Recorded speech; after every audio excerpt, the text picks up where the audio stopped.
Então, a gente vai falar de politicamente correto. Tem uma coisa interessante, assim, muita gente não sabe nem como é que o termo nasceu. Eu não sei quantos de vocês conhecem a história do termo politicamente correto, mas é uma história curiosa.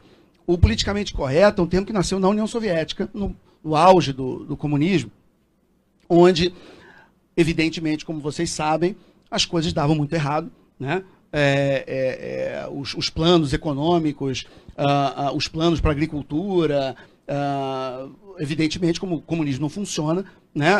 As coisas davam muito errado, mas os oficiais do governo, da burocracia soviética, eles não tinham autorização para dar má notícia para a população. O PIB não cresceu, o desemprego aumentou, tem fome, né? Quer dizer, eram notícias que eram verdade, mas que causariam problema no país, né? Você não chega pro Stalin e fala, ó, negócio é o seguinte, deu problema na colheita de, sei lá, de trigo, né? Porque a chance de você não terminar a frase é grande, né? Então,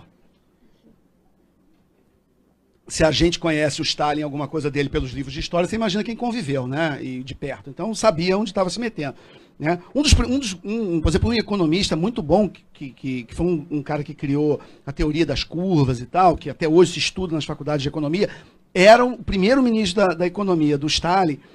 E essa história é triste, né? Mas ele resolveu estudar o que funcionava mais, o socialismo, o capitalismo economicamente. E ele estudou, né? E, obviamente, ele chegou à conclusão, era um bom economista, um cara... E aí ele foi apresentar para o Stalin, ele apresentou, né? Falou assim, mas vocês imaginam, né? Quer dizer, uma semana depois ele estava na Sibéria e tomou um tiro na cabeça. Então, assim, são muitos regimes, principalmente os regimes ditatoriais, autoritários, eles não são interessados na verdade absoluta, na verdade objetiva e factual, né? Dados, informações, né? Então, dentro da burocracia soviética, eles brincavam com isso, quando chegava um dado um econômico, enfim, e eles falavam assim, bom, e aí, hein? Como é que fala assim? Mas e aí, como é que saiu a produção de, sei lá, de leite? Aí eu falei assim, cara, isso não caiu, porque tá assim. Aí você viu alguém brincar e falava assim, bom, essa informação pode estar correta, mas ela não é politicamente correta, né? Então nasceu daí. Tá? Então a gente fala meio brincando essa história de politicamente correto, mas o assunto é sério, nós somos na União Soviética, onde eles perceberam que como a verdade atrapalhava o governo, atrapalhava o caminho, a marcha do socialismo, eles entenderam que o que eles tinham que fazer era abandonar a verdade.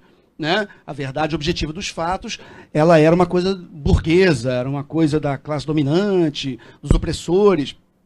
Então foi se criando essa ideia de que era melhor você dar para a população informações que, mesmo que não fossem corretas, elas eram informações politicamente corretas, né? Que é uma obscenidade, né? Que é uma perversão absoluta, né? do processo social e político, mas é como a coisa nasceu.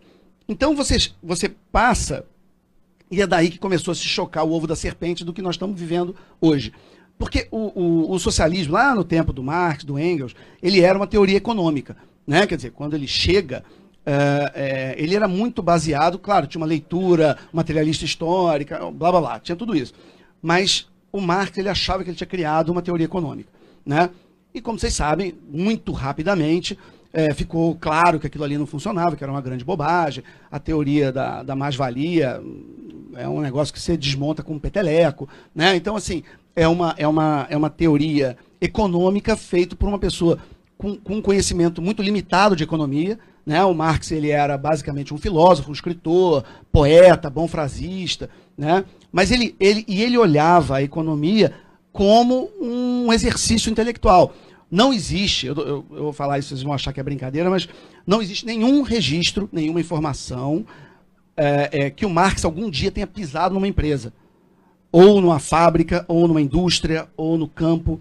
O Marx era basicamente um intelectual de biblioteca e trabalhar em casa, né? Ele escrevia, às vezes, para jornal, ele escrevia livro, ele odiava conviver com o trabalhador sindicalista, ele achava uma gente nojenta, ignorante.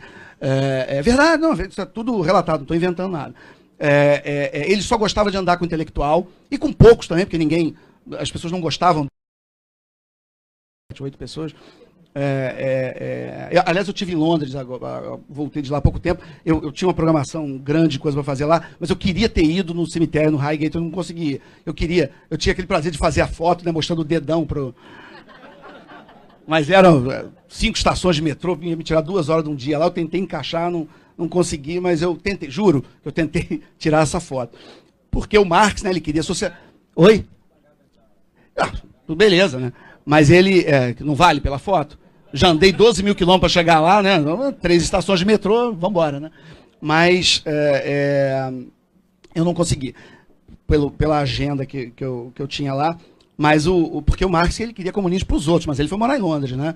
Londres era, quando ele se mudou para lá em 1850, era o que é Nova York hoje, né? Londres era o centro do mundo, era a cidade onde tudo acontecia, em termos culturais, econômicos, né? Então, desde o tempo dele, né, o socialismo, o comunismo é bom para os outros, né? Ele vai morar em Londres, né? E tem um dado também que é curioso, também não sei se vocês sabem disso, mas ele era um cara basicamente, ele vivia da mesada que o Engels pagava para ele. O Engels era um cara muito rico, herdeiro, né? E o Engels dava, e existem todos esses dados que mostram quanto de dinheiro o Engels dava para o Marx. Então, quando ali, em 1849, 1850, quando ele se muda para Londres, a mesada que o Engels dava para ele colocava o Marx entre os 2% mais ricos do Reino Unido.